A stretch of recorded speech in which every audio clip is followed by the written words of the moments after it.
જે કંઈ હું ઘણી વખત દાયરામાં નામ તેમ વાતું કરતો હું આ તે એની પ્રેરણા ક્યાંથી મળી?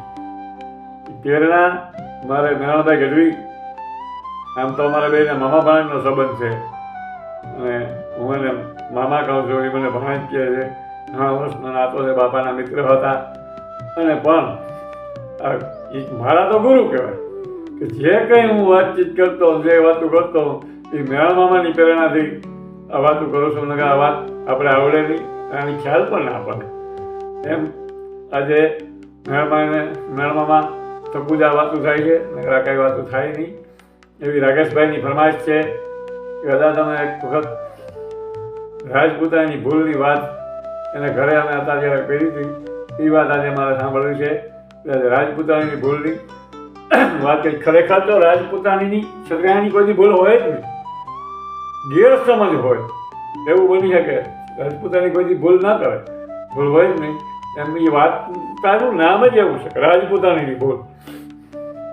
રાજસ્થાની મારવાડી ભોજમાં બે માણસ રાજપૂત ને રાજપૂતાણી સુતા છે. રાજપૂતનું માથું જેવું છે, સંવિધાનનો સમાય છે. મેળની અંદર રાજપૂતાણીને આખા હાથમાં હાથી દાંતના ચૂડા પહેરેલા છે. રાજપૂતાણીના હાથ ઉપર રાજપૂતનું મસ્તક છે, જાવે હાથે રાજપૂતાની મસ્તક દબાવે છે. અને એવો ચોકી પહેરો લાગ્યો ચારી વાળો કે પક્ષીને પણ જો ઉડીને જવું હોય, ભવનની માથે પક્ષી ઉડીને જાય તો પક્ષીને વિધિ નાખવામાં આવો ચોકી પહેલા ચારી બાજુ લાગી ગયા છે. અને ભવનની માલિકમ ઝાખો દીવડો બળે છે. એમ સમય થતા અડધી રાતમાં બજર ભાંગી ગયો અને રાજપૂતાણીને પણ ઊંઘ માંડી આવવા, ઊંઘમાં જોડે ચડી ઊંઘ આવી ગઈ. રાજપૂતને ઊંઘ આવી ગઈ, રાજપૂતાણીને ઊંઘ આવી ગઈ. એમના હાથી દાંતનો જે ચૂલો કરેલો જમણો હાથ છે રાજપૂતના મસ્તક નીચે હતો અને નીંદરમાં રાજપૂતાણીએ જે મસ્તક નીચે હાથ હતો એ હાથ ખેંચ્યો અને રાજપૂતને કાનની બૂટમાં હાથી દાંતની ચૂડા વચ્ચે આવી ગઈ, ચીપટી આવી. જેમ હાંસી ભીડો લીધો હોય એમ બેન બેકડીને બેઠો થઈ ગયો. કરીને બેકડીને બેઠો થઈ ગયો. રાજપૂતાણી બેઠા થઈ ગયા, રાજપૂત બેઠો થઈ ગયો. ત્યારે આખું હામે મળી વિચાર કર્યો મનમાં. રાજપૂતાણી મનમાં એમ છે કે ઓહો, આવો કાયર પુરુષ મારો પતિ, કંસના કાયરદીર કોને ઘેડા, આવો મનમાં વિચાર. રાજપૂતને ખબર પડી ગઈ કે રાજપૂતાણી મનમાં આવરું ખાઈ ગયું છે, હવે કંઈ થાય નહીં. બે મનમાં વાત રાખી લીધી. એમ દિન ગણતા માસ ગયા, વર્ષે આતર્યા. પછી સુરત ભોલી સાહેબ એક કરતા ખાતક વર્ષ વીતી ગયા. ખાતક 4, ખાતક ઉનાળા, ખાતક ચોમાસા, ગળસો લાખાઈને વયા ગયા. એ સમય એવો સમય આવ્યો, એ વખત ઝીંગાણા નાગરિયાનો વખત અને હાકલ પડી, સાંઈ ફોજ આવી. હાકલ પડી કોઈ રાજપૂત ને ઘરે ઘરેથી રાજપૂતો તૈયાર મીડ્યા નીકળ્યા. રાજપૂત બરોબર તૈયાર થાય. સનાતન મનનું બખ્તર હતું, બખ્તર સર્જા કરીને બેઠો થયો. એક કળી બખ્તરની ભેળ બીજી કળી તૂટી જાય, એક કળી ભેળ બીજી કળી ભડાકાથી તૂટી જાય, એક કળી ભેળ બીજી કળી ભડાકાથી તૂટી જાય. સનાતનનું બખ્તર ધારણ કર્યું, માથે ઢાલને ધારણ કરી, માથા ઉપર લોહાના તોપને ધારણ કરી છે, તોપ ધારણ કર્યો છે. ડબલ વકરાંગ માન્યું એકમ નાખ્યા છે, ડબલ તલવાર નાખી, ડબલ ઝાટકા રહી ગયા છે, બે વાત બરછીઓ નાખી છે. આ બધા હથિયાર સર્જા કરીને ઊભો થયો અને ચાકરને હુકમ થયો કે અશ્વ લઈ આવો. અશ્વ આવ્યો પણ કેવો આવ્યો? તમે દેવતા પગ માંડે, થોડા છતી ભાગ ગાલદી, થોડા ખોળ વિચારે નટ ખેલ લખોટા, તેમાં ગોબા ઘણી હમાપે ઘોડા સાક બાક મોકલી છોટી માણેક મોઢાથી મોટી કાળી, આંખે મુલ્લે કોટી, કલમ સરકી દોઈ કનોટી, ચોક સાતો રૂપાધારી, મોરજસી ગરદનમાં મારી, બંધે પૂરો ફેલ કપારી, કેસ વાળી, ટીચર લલકારી, વેદ જગી જુથને વાલે, ત્રિંગ બાજી હરખે ચાલે, નીરપાવા બેઠા ને આલે કે આલમ હરો મોજે હાલે, બળપણ ગણો માબરો ફર્યો ફેરવ્યો, થારીમાં ફર્યો, ચિત્રાગણમાં જેમ કર્યો, કોઈને ખમાણે દાને કર્યો. ચાલે પહોંચી સવારે ચેંડો કૂદે, ડોળ છોડે જાણ દે, રૂખડનો જાયો શોભે, વાડ પૂનમનો ચાંદો અને જોતા દિલ્હી તરફ દાન હમાભાઈ વેર હતો. આવો રાજપૂતનો એમ અશ્વ લઈ આવવાની માલિક આવ્યો. અશ્વ આવી ગયો છે. રાજપૂત બરોબર ત્યાં થઈ ગયો. ઘરે ઘરેથી રાજપૂતો નીકળવા મીના પાદરને પીપળે ઢોલ વાગવા મળી ગયો. ધમ રડી બિબાંગ, ધમ રડી બિબાંગ, ધમ રડી બિબાંગ, ધમ રડી બિબાંગ. ઢોલની માથે જેમ ગેડિયા પડે એમ રાજપૂતની છાતી છે એ ગજી ફૂલે.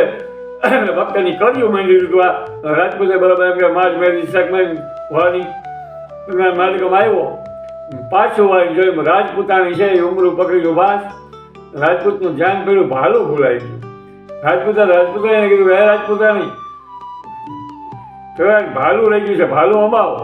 એટલે રાજપૂતાણીએ ટાઢું ટપરું અને ઉગડો ખમણી ખમી નાખે એવું ટાઢું મેણું માર્યું. રાજપૂત ભારત ઘણો થઈ ગયો છે, હવે ભાલાની શું આવશ્યકતા છે? તો કે ભારત ઘણો થઈ ગયો છે, હવે ભાલાની શું આવશ્યકતા? જેમ ઉગડો ખમણી દૂધિયું ખમણી નાખે ને આવું ટાઢું મેણું માર્યું. દાસીએ ભાલો અમાર્યું. રાજપૂત એક ફેર રાજપૂતાની સામું જોયું, સળાક તો ઘોડો નીકળ્યો. ઘોડો દબા ધમા પર ધમા પર ધમા પર ધમા પર ધમા પર ઘોડો નીકળી ગયો. એ ઘોડા નીકળી ગયા. 200 કસવાળ ગામમાંથી તૈયાર થયા. હવે 5000નું સૈન્ય 60 ફોજ નિમાળે ભેગા થયા. બગડતા ધુમા પર ઘોડો રમાતા રમાતા રાજપૂત દુકાનની માલિકમ ગયો. એ કોઈ દાદાને યાદ કર્યો છે, ભગવાન શિવને યાદ કર્યો છે, એકલિંગજી મહારાજને યાદ કર્યો. યવનોની સેનામાંથી અવાજ આવવા મળ્યો, અવર નામ અલ્લાહ પકડ પાક વલ્લાહ હોય કાજ ભલા સંભાળો કયામત કે દિલ મેં નબી કા રસુલ્લા. मुसलमान सारा ईरा ईरा उजारे न बुजुर्ग पावे रखो याद के दिल में तो मोहम्मद का कलमा एक बार यूनिवर्सिटी में एक बार हर हर महादेव हर करें वजह दूर संभाल बीर हकड़ वट बाज खेल नाद ख्याल सेन चीप नीर सेन समाज भैरव गणन भुज जगे त्रिलोचन जल आई संग बचा लेनी कर में बलमाला परंजन पंग लगिया धुमल पंग नग धन रस केतिया रवि न देखो लगिया भोग गोहिल कर गाव पर गाव डावा डोब डोले तन आंख पूजी उठावे बहुत तुझी तरतारे मसूर समस्या चलाक बक्तरा करी बिखरन लगी કે બક્તર પહેરીને ગયો તો એનું થયું શું કે બક્તરા કરી બીકરણ લગી ત્યાં બન્યો જુદ્ધ બળો દીકરા બળો હદ કરે લડે હનુમંતો મહાદીન તો મખડો દીન પાર્સલ વાસળી સુરસેનના ભાઈઓ બાદશાહ બંધી બંગા તે લૂજાયો લસ્તમંદ લૂજાય આઈ લોચન મેં આદી ઉતા પરથી હણિયા સાના કંઈક સંબંધી રણ મધ્ય રાણ કે નંદકો પડ્યો શીશ ગળનો પડ્યો ગોવિલ કદલ પર ગામલો કરી બાજે કરી ઢાલકી નિયાણી દો ઉતાન કરી આવું ઘમસાણ યુદ્ધ રાજપૂતે જમાવી દીધું બે હાથની માલિકમ તલવાર પરામણી પરક બરસી બરક વિંગવા બનાવી ગયું અને એમ કહેવાય કે રાજપૂતે સૈનની માલિકમ 25 અસવાર વૈધા છે, 60 ફોજની માલિકમ 100 જેટલા અસવાર વૈધા છે. હાથીની અંબાડી ઉપર ખૂબો છે. પણ રાજપૂતે અસવાને એમ કીધું એક વખત જો તો હાથીના રાતલાવ કુંભાત્ર ડાવલા માન્યો તારું મારું બેનું માર સુધી રાજપૂત ઘાયે વેરાઈ ગયો છે. જને બધા ઘા લાગ્યા છે. ડાવો હાથ છે એ મસ્તકની માથે છે, મસ્તક હેઠું પડી જાય એ ડાવો હાથ મસ્તકની માથે છે. ઘોડાના હાથેલા છે એડીએ ઠરવતા આવે છે. ઘોડો ઘાયે વેરાઈ ગયો છે અને બરોબર તને ગળીનો દીવો રસની માથે દ્રષ્ટિ કરી એક અશ્વને કીધું અને અશ્વાએ બરોબર કાનોડી હવળી કરી જેવી એમ કે આમ સલાંગ મારી સલાંગ મારતાની આગળ ઘાસીના કુમતો બનાવે સુબાના બારેક અંગકો તોળ ભાલે ત્યાં હતા એ 24 બાળા ફાયડાક કરતા અંગે રાજપૂતના દેહાની માલિકમ બોલે કે છાતી આખા કે ગાયે વિંધાઈ ગયો છે રાજપૂત.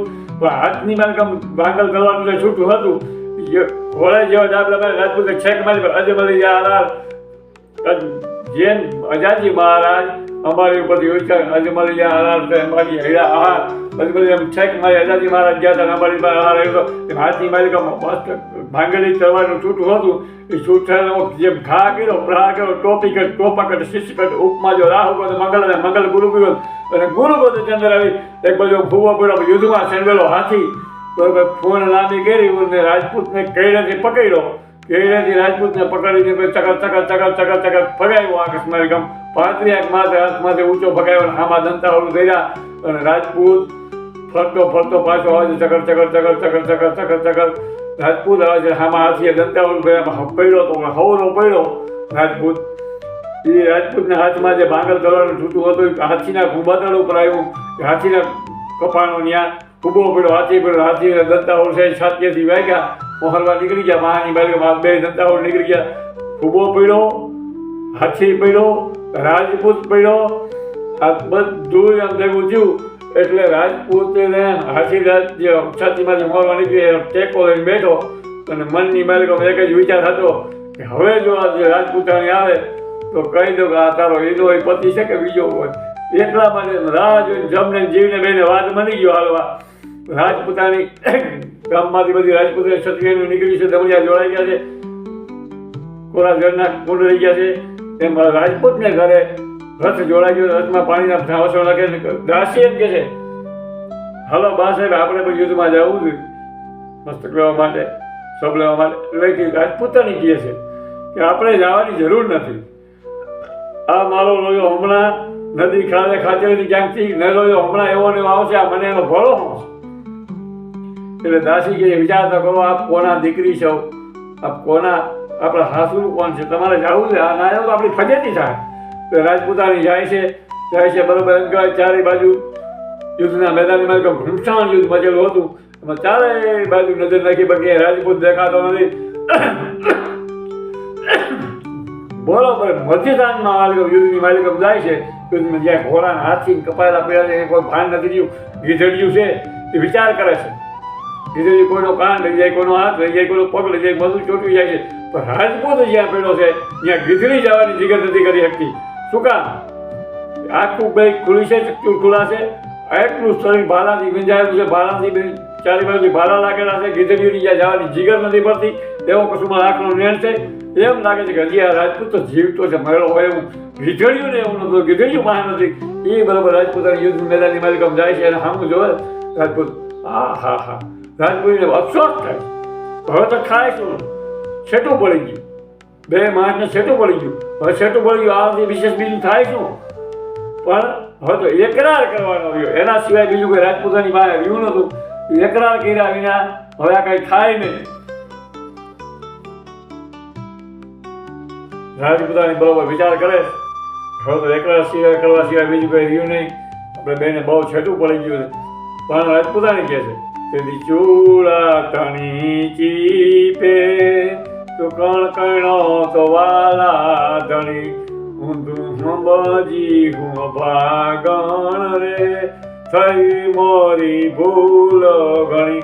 હવે થાય હું આ તો થવાનું થઈ ગયું, ભૂલ થઈ છે. થાય નહીં, એકરાર કરવા સિવાય બીજો કોઈ રસ્તો નહીં. તારી ભૂખી ભવાની રે આજે લોહે તરબોળ બની. તે ક્યું છે આ ગજદંત હાથી રાત આવડા ભાલા અવળા બેવડા ચોવડા અવળા આમાં છાતીએ કે જેમ ગુલાબના ફૂલ લાગતું હોય એમ તે હામી છાતીએ ભાલાના ઘા જીક્યા છે. તેથી ચૂડા તણી ચીપે તો કણ કણો તો વાલા ધણી આજે ક્યું સહી હા ગજદંત રે થઈ મોરી ભૂલ